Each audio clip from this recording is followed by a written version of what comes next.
The notebook is open. The pen is in your hand. You even made coffee. The good kind, as if the right drink might finally make you begin. Everything is ready, the idea is there, the time is there, and still, you sit. You write one sentence. Then you stop. You read it back. Something feels wrong, not completely wrong, just not quite right. So you cross it out. You try again. You cross that out too. 20 minutes pass. The coffee goes cold. The page is still mostly empty. You tell yourself you're just warming up, that the right words are coming. But underneath that quiet excuse, something else is there. Something that doesn't want to make a mark unless it's the perfect mark. We call it procrastination. We blame it on laziness, on distraction, on poor habits. But what if the real reason is much closer than that? What if the thing stopping you is the fear of not being good enough? Nobody is born afraid of imperfection. Watch a small child draw a picture. They don't stop to wonder if the proportions are correct. They don't worry whether the sky should be exactly that shade of blue. They press the crayon to the paper and move, freely, completely, without checking if anyone approves. Something changes that, and it doesn't happen all at once. It happens slowly, in small moments, across many years. It begins in places that are meant to help us grow. Classrooms where the wrong answer earns a red mark. Family tables where a B grade is met with a question, why not an A? Moments where we show something we made, a drawing, a story, an idea, and the response we receive is a correction instead of a curiosity. Over time, without anyone intending it, a lesson forms in the mind. A quiet but powerful one. What you produce is how you're judged, not your effort, not your courage to try. The result, only the result. And here is where the fear begins to take root, not as a sudden event, but as a slow accumulation. Each time we were evaluated, each time we were compared, each time the outcome mattered more than the attempt, a small signal was sent to the brain. Be careful, get it right, because getting it wrong has a cost. Psychologists have studied this pattern for decades. They call it contingent self-worth, the feeling that your value as a person depends on how well you perform. When this belief forms early, it doesn't stay in the classroom. It follows you into your work, your creativity, your relationships, your ambitions. It becomes the invisible standard against which you measure every move before you make it.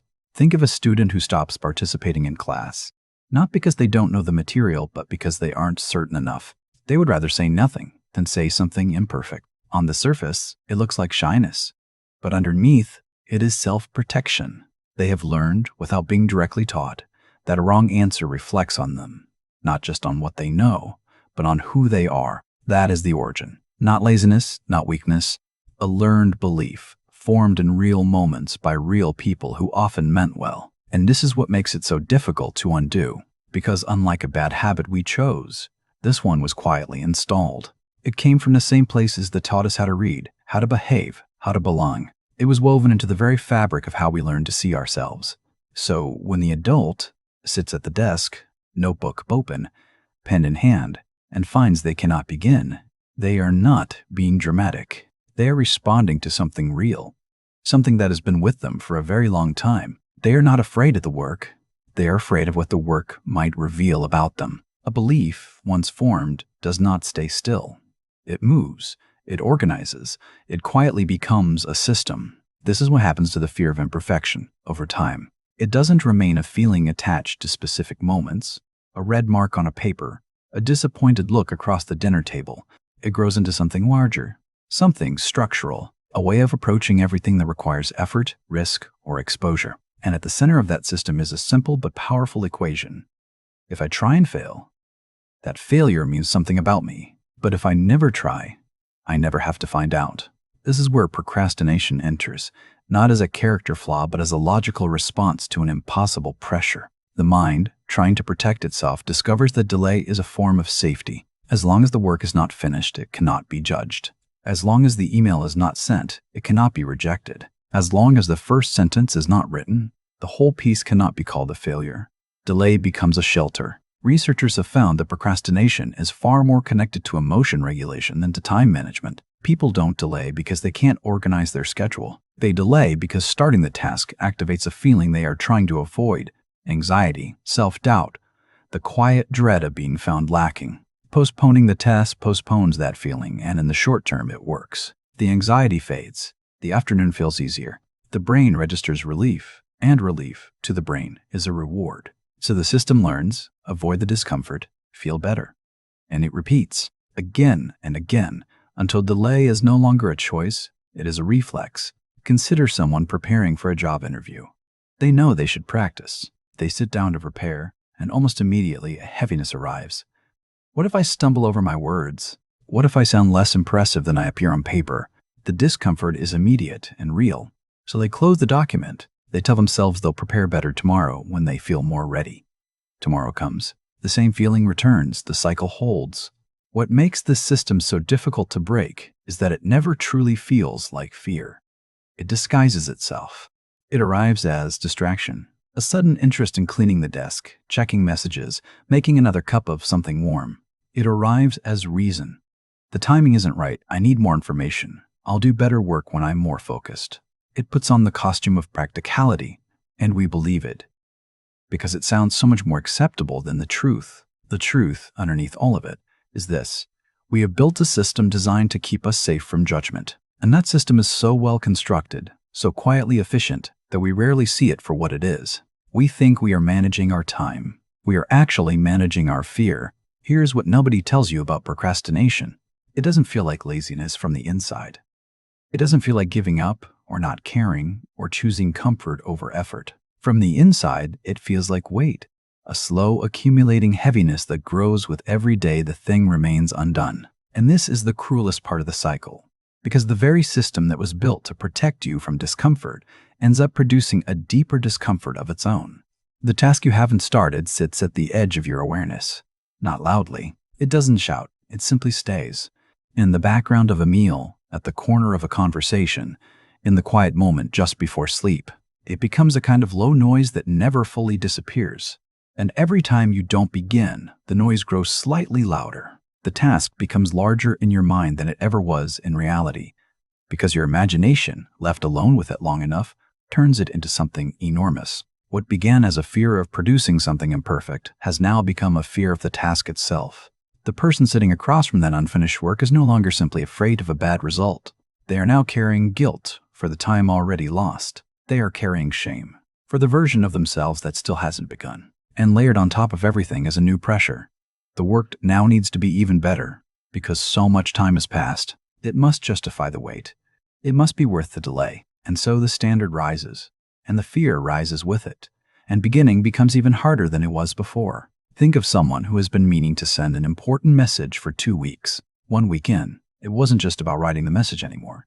It became about explaining the silence. 2 weeks in, the weight of the unsent words had grown so large that opening the conversation felt almost impossible. Not because the message itself was complicated, but because the delay had added a whole new layer of meaning to it. This is the hidden cost that the system never accounts for. Protection has a price. Every act of avoidance sends its own quiet signal back to the brain. This thing is dangerous. This thing is too hard. This thing is beyond you. And the brain, which trusts patterns more than intentions, begins to believe it. The delay was supposed to keep you safe from judgment, but what it actually did was confirm the fear. It whispered again and again, you are someone who cannot begin. And perhaps that, not the blank page, not the unchecked task, not the missed deadline, is the real cost of letting fear run the system, not the work left undone, but the quiet, repeated story it tells you about who you are. If this pattern feels familiar, there is a reason for that.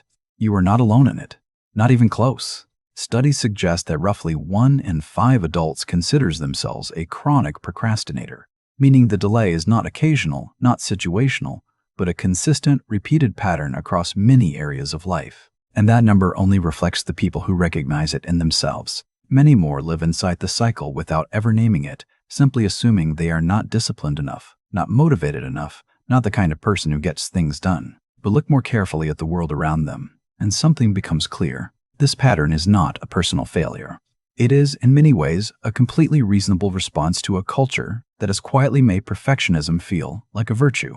We live in a time when everything produced is also, immediately, something that can be evaluated. A photo taken on a Tuesday afternoon can receive a number, likes, reactions, reach, within minutes of existing. A piece of work shared online can be commented on, criticized, compared, before the person who made it has even had time to feel proud of it. The distance between making something and being judged for it has never been smaller. And so the pressure to get it right, before releasing it, before showing it, before even beginning it, has never felt more rational. Waiting until something is ready is not laziness in this environment. It looks like wisdom. It looks like standards. It looks, from the outside, almost like professionalism. This is how perfectionism hides so effectively in modern life. It wears the face of high expectations. It calls itself quality control. In workplaces, the person who never submits anything unpolished is quietly admired. In creative spaces, the artist who takes years on a single project is treated with a kind of reverence. The culture does not always punish perfectionism. Sometimes it rewards it, and that reward makes the fear much harder to question. Consider someone who's been working on a personal project, something they genuinely care about, for over a year. Every time they come close to sharing it, they find one more thing to adjust, one more section that isn't quite right. From the outside, it looks like dedication, and perhaps part of it is. But underneath the adjustments, the real work being done is not on the project. It is on the anxiety. Every revision is another attempt to make the thing safe enough to show, to reduce the gap between what it is and what they fear people will think of it. The world calls this perfectionism. It nods at it with a kind of quiet respect. But what it actually is procrastination wearing its best clothes. And the reason so many people never question it is because no one ever names it that way. The person who never finishes is struggling.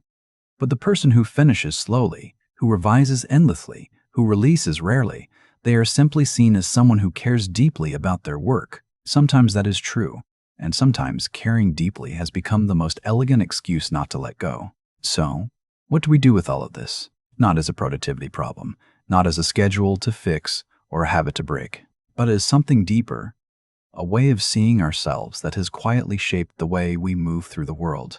Because that is what this has always been about. Not time, not tasks, not deadlines. It has been about the belief, formed long ago and carried forward without question, that what we make is what we are worth. That an imperfect result is not just a flawed piece of work. It is a flawed person. And here's the thought worth sitting with. What if that belief was never true to begin with? Think about the things you most love. In art, in people, in places. Think about what actually moves you. Is it the painting that looks technically flawless? Or is it the one where you can feel the hand that made it? Uncertain in places, searching in others, unmistakably human. Think about the people you trust most deeply. Is it the ones who never make mistakes? Or the ones who make them honestly and remain present anyway? Imperfection, when we look at it clearly, is not the opposite of meaning. It is often the source of it. There is a Japanese philosophy called wabi-sabi, the acceptance of impermanence and imperfection as not just tolerable, but beautiful. A cracked bowl repaired with gold. A garden that changes with the seasons. The understanding that something does not need to be complete or perfect to be worthy of care. This idea has existed for centuries, not as a consolation for failure, but as a genuine way of finding value in what is real, what is unfinished, what is honestly and imperfectly alive. The blank page does not need a perfect sentence. It needs a real one, and a real sentence. Uncertain, searching, not quite what you imagined, is infinitely more valuable than the perfect sentence that was never written at all. Because the perfect sentence lives only in the mind, protected from judgment, safe from criticism, untouched by the world. And something untouched by the world cannot touch the world in return. This is what the fear of imperfection ultimately costs us. Not just time, not just productivity, but contact. The real human connection that only happens when we allow something genuine to exist outside of us, something that carries our uncertainty, our effort, our imperfect attempt to say, "This is what I see. This is what I see. This is what I try to make." Beginning is not the moment when you feel ready. It is the moment you decide that being ready is not the point. The work does not begin when the fear disappears.